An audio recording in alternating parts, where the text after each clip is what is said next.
जब जब पाकिस्तान पर भारतीय सेना ने जवाबी कार्रवाई की है, पाकिस्तान का एक ही हमेशा जवाब आता है कि पाकिस्तान पर कुछ नहीं हुआ है, इंडियन आर्मी तो यहां पर आई थी और 4-5 कौवे मार करके चली गई है, 2-4 दरखत गिरा दिए गए हैं और कुछ भी नहीं हुआ है। यह पाकिस्तान की तरफ से जवाब आता है। लेकिन इस बार पाकिस्तान को करारा जवाब मिला है। हमला हुआ देर रात 1 बजे, 1:05 पर हमले की शुरुआत हुई और 1:30 बजे तक हमला जो है जवाबी कार्रवाई वो चलती रही। और आज सुबह 10:30 बजे भारतीय सेना की तरफ से प्रेस कॉन्फ्रेंस की गई। और सबसे बड़ी बात इसमें, प्रेस कॉन्फ्रेंस में सेना की 2 महिला अधिकारी उन्होंने मोर्चा संभाला। एक तरफ वो धर्म पूछ करके मार रहे थे और यहां पर हमें गर्व है, हमें फक्र है, हमें नाज है हमारी सेना पर, हमारे सेकुलरिज्म पर, हमारे लोगों पर। और देखिए, एक सीधा संदेश पाकिस्तान को और उन नापाक मंसूबे वाले लोगों को, उन आतंकियों को, कि आप भारत को तोड़ने की भले ही सपने देखते हो, लेकिन भारत की जड़ें बहुत गहरी है। आप अपनी स्क्रीन पर ये कर्नल सोफिया आप देख रहे हैं। कर्नल सोफिया कुरैशी 35 साल की हैं, गुजरात की हैं और इनके पति वो भी सेना में मेजर हैं, मेजर ताजुद्दीन कुरैशी। 2006 में कागो में संयुक्त राष्ट्र शांति अभियानों में भाग लिया। इन्होंने आज प्रेस कॉन्फ्रेंस में सारी बातें बताई और उसके साथ में विंग कमांडर व्योमिका सिंह 18 दिसंबर 2004 को भारतीय सेना में शामिल हुई थी।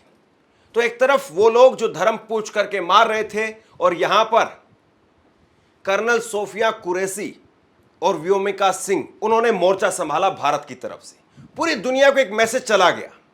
लेकिन जो बड़ी बात है, तस्वीरों के जरिए देखिए, आप तस्वीरों के जरिए देखिए किस तरीके से यहां पर भारत की सेना ने एकदम बिल्कुल सटीक पॉइंट आउट निशाना बना करके निस्ते नाबूद किया है। आतंकी संगठन हिजबुल मुजाहिदीन, उसका ठिकाना सियालकोट शहर में, मैमुना जोया में। आप देखिए हमले के पहले की तस्वीर, खेतों के बीच में आपको इनका ठिकाना यहां पर दिखाई दे रहा है। और उसके बाद में हमले के बाद में पूरा खंडर में तब्दील हो गया है। तो यह तस्वीर अपने आप में बहुत कुछ कहती है। सियालकोट में हिजबुल मुजाहिदीन का आतंकी संगठन का ठिकाना वो ढेर कर दिया गया। इसके बाद दूसरी तस्वीर है आतंकी संगठन लश्कर तैयबा का ठिकाना पूरी तरह से निस्ते नाबूद कर दिया गया। हमले के पहले की तस्वीर आप देखिए, एक तरीके से यहां पर आतंकियों का बड़ा स्ट्रक्चर दिखाई दे रहा है, बड़ा एक ट्रेनिंग कैंप दिखाई दे रहा है और इस पूरे ट्रेनिंग कैंप को तबाह कर दिया गया। हमले की बाद की तस्वीर आप देखेंगे तो खंडर आपको केवल नजर आएगा। इसके बाद तीसरी तस्वीर देखिए, कोटली में जैसे मोहम्मद आतंकी संगठन का ठिकाना। और स्पेसिफिक आप देखिए, यहां पर 2 अलग अलग मदरसे हैं या 2 अलग अलग बड़े मकान हैं जहां पर उनका आतंकी संगठन चल रहा था और बाकी रिहायशी इलाका है। लेकिन पॉइंट आउट करके सिर्फ उन्हीं 2 मकानों को ध्वस्त किया गया है। तो ये इस तरीके से अलग अलग आप देख लीजिए, 9 जगह पर हमला किया गया और 9 जगह पर हमला ये बिल्कुल पॉइंट आउट करके ध्वस्त किया गया है। इसके बाद में ये तस्वीरें देखिए आप, ये तस्वीरें निकल करके सामने आई हैं आतंकियों के संगठन की, आतंकियों के उन ठिकानों की। अब दिन की तस्वीरें हैं और दिन की तस्वीरों में खंडर आपको नजर आ रहे हैं। लगातार रात भर एम्बुलेंस घूमती रही। अब वहां पर पाकिस्तान की फोर्स वो बचे कुचे मलबे को इकट्ठा कर रही है, वहां से बचे कुचे मलबे को उठा करके ले जा रही है।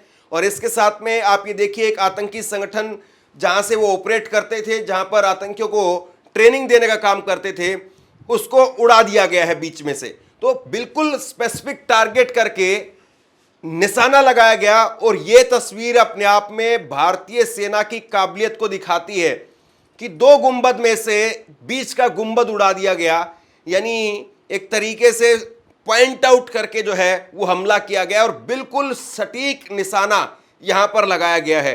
पूरी रात ऑपरेशन चलते रहे और आज दिन की भी जो तस्वीरें निकल करके सामने आ रही है, दिन की तस्वीरों में भी साफ तौर पर दिख रहा है कि ढेर हो गया है आतंकियों का ठिकाना। यह अपने आप में बहुत बड़ा संदेश है। अब सुनिए जरा, वो बुज़दिल, वो कायर जो कह रहे थे कि तुमको नहीं मारेंगे, तुम्हारे बच्चे को नहीं मारेंगे, तुम जाकर के मोदी को बोल देना, या तुम जाकर के, तुमको छोड़ रहे हैं, जाकर के भारत को बता देना। अब भारत ने कैसा करारा जवाब दिया है, भारतीय सेना ने कैसा करारा जवाब दिया है, और उसके बाद में वो बुज़दिल, वो कायर, वो कैमरे पर तो नहीं आ पाए अभी तक। वो बुज़दिल, वो कायर, वो एक तरीके से वो असल में ढेर भी नहीं हो पाए हैं, लेकिन भारतीय सेना की बहादुर कर्नल सोफिया कुरैशी क्या कह रही है, सुन लीजिए। ऑपरेशन सिंदूर 22 अप्रैल को पहलगाम में हुए विभत्स आतंकवादी हमले के शिकार मासूम नागरिकों व उनके परिवारों को न्याय देने के लिए लॉन्च किया गया था। इस कार्रवाई में 9 टेररिस्ट कैंप्स को टारगेट किया गया और पूरी तरह से इसे बर्बाद किया गया। पाकिस्तान में पिछले 3 दशकों से टेरर इंफ्रास्ट्रक्चर का निर्माण हो रहा है। इसमें recruitment, indoctrination centres, training areas व लॉन्च पैड शामिल थे, जो पाकिस्तान और पाक अधिकृत जम्मू कश्मीर POJK दोनों में फैले हैं। इन लक्ष्यों का चयन विश्वसनीय इंटेलिजेंस सूचनाओं के आधार पर हुआ, ताकि आतंक गतिविधियों की रीढ़ तोड़ी जा सके, और यह खास ध्यान दिया गया कि निर्दोष नागरिकों और सिविलियन इंस्टॉलेशन को नुकसान ना पहुंचे। POJK के टारगेट्स मैं आपको बताना चाहूँगी। सबसे पहले सवाई नाला कैंप मुजफ्फराबाद, जो कि POJK के लाइन ऑफ कंट्रोल से 30 किलोमीटर दूर है। यह एक लश्कर तोयबा का ट्रेनिंग सेंटर था। 20 अक्टूबर 2024 सोनमर्ग, 24 अक्टूबर 24 गुलमर्ग, 22 अप्रैल 2025 पहलगाम, इन हमलों के आतंकियों ने यहीं से प्रशिक्षण लिया था। सैयदना बिलाल कैंप जफराबाद, यह एक जैश ए मोहम्मद का स्टेजिंग एरिया है। यह हथियार, विस्फोटक और जंगल सर्वाइवल ट्रेनिंग का केंद्र भी था। भारतीय सेना की तरफ से साफ किया गया है कि हमने आम नागरिकों को निशाना नहीं बनाया है। हमारे हमले में एक भी स्कूल, अस्पताल, कॉलेज, उस पर कहीं पर कोई नुकसान नहीं पहुंचा है। हमने सीधे तौर पर आतंकी संगठनों के इलाकों की पहले से रेकी की, सैटेलाइट के जरिए तस्वीर ली, सैटेलाइट के जरिए स्पेसिफिक उनकी लोकेशन ली, और उसके बाद में उसी लोकेशन पर फिक्स करके हमला किया गया। यह भारत की सेना की तरफ से कहा जा रहा है, और ये कोई बुज़दिल अंदाज में नहीं कहा जा रहा है। जो कुछ किया है उसकी जिम्मेदारी ओन की है।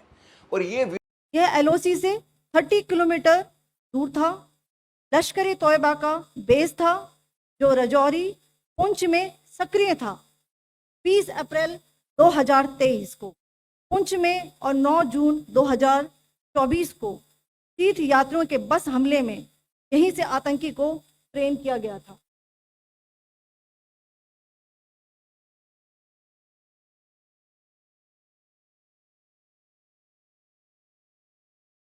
बरनाला कैंप भिम्बर, ये LOC से 9 किलोमीटर दूर है। यहाँ पर हथियार हैंडलिंग, IED व जंगल सर्वाइवल का प्रशिक्षण केंद्र था। अब्बास कैंप कोटली,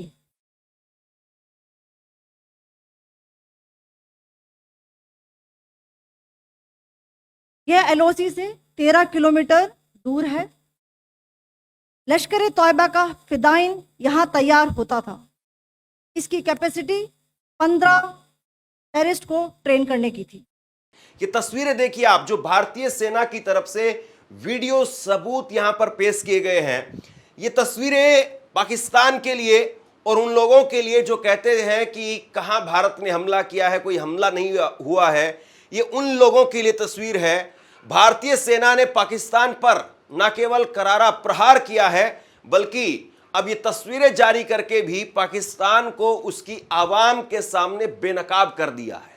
क्योंकि पाकिस्तान हर बार अपनी आवाम के सामने यही झूठ बोलता है कि भारत कुछ नहीं कर पाया है, वो तो ऐसे ही हवा बना रहा है, कहीं पर कोई एयर स्ट्राइक नहीं हुआ है, कहीं पर कोई हमारे लोग नहीं मारे गए हैं। लेकिन इस बार पाकिस्तानी सेना के अधिकारी खुद से सामने आकर के कह रहे हैं कि हमारे लोग मारे गए हैं, लेकिन वो लोगों में बच्चों को गिनवा रहे हैं, महिलाओं को गिनवा रहे हैं। वो ये नहीं बता रहे कि कहां कहां किस किस आतंकी संगठन पर हमला हुआ है, कहां कहां कौन कौन सा आतंकी संगठन चल रहा था जिसको ध्वस्त कर दिया गया है।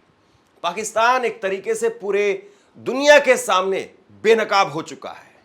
और जिस तरीके से पाकिस्तान ने हरकत की थी, अगर पाकिस्तान अब इसको लेकर के जवाबी कार्रवाई करेगा और जवाबी कार्रवाई में अगर कोई दुस्साहस पाकिस्तान की तरफ से दिखाया जाएगा, तो यकीन मानिए आज बीती रात जो कुछ हुआ है ये तो एक महज ट्रेलर है, क्योंकि फिर भारत के हाथ बिल्कुल खुल जाएंगे।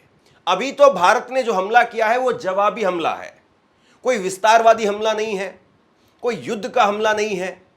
अगर पाकिस्तान की तरफ से जवाबी कार्रवाई में दुस्साहस किया गया, भारतीय नागरिकों पर निशाना साधा गया, तो फिर पाकिस्तान अंजाम के लिए तैयार रहे। और आगाज जिस तरीके का हुआ है, पाकिस्तान का अंजाम क्या होगा, पाकिस्तान दुनिया के नक्शे पर रहेगा या नहीं रहेगा, इस बात को पाकिस्तान की तरफ से उकसावे के लिए की गई कार्रवाई वो जिम्मेदार मानी जाएगी। पाकिस्तान की आम आवाम वो भी जंग नहीं चाहती है, भारत की आम आवाम वो भी जंग नहीं चाहती है, लेकिन पाकिस्तान में जो अपनी इस वक्त में गर्दन बचाने पर लगे हुए हैं, या यूं कहें कि पूरे पाकिस्तान को अपनी ईगो की भेंट चढ़ाने पर तुले हुए हैं, जनरल असीम मुनीर पाकिस्तान के लोगों को सबसे पहले इनसे अपना पीछा छुड़वाना चाहिए, क्योंकि ये लोग पाकिस्तान के भले के लोग नहीं हैं। और जिस तरीके से, जिस भाषा में वो लगातार बोलते रहे, निश्चित तौर पर भारत को लगातार उकसा रहे हैं। और भारत ने जिस तरीके से चकमा दिया, पहले सरकार की तरफ से कहा गया कि 7 मई को हम मॉक ड्रिल करेंगे, पाकिस्तान में एक मैसेज भेजा गया, पाकिस्तान को लगा कि अभी ये लोग मॉक ड्रिल कर रहे हैं, 1-2 दिन में और तैयारी करेंगे, फिर उसके बाद में हो सकता है कि अगले हफ्ते में कोई कार्रवाई होगी, अगले हफ्ते में कोई बड़ा धमाका होगा। लेकिन आज मॉक ड्रिल होनी थी, मॉक ड्रिल से पहले ही ट्रेलर रिलीज कर दिया। और ये ट्रेलर ही इतना बड़ा है, ये ट्रेलर ही इतना धमाकेदार है कि पाकिस्तान में सैकड़ों से ज्यादा लोगों की जान चली गई है। और इसमें बड़े पैमाने पर आतंकी संगठन के लोग हैं। हो सकता है कि कुछ लोग वहां पर निशाने पर आ गए हों, लेकिन वो कहावत है कि चने के साथ में घुन पिस जाता है।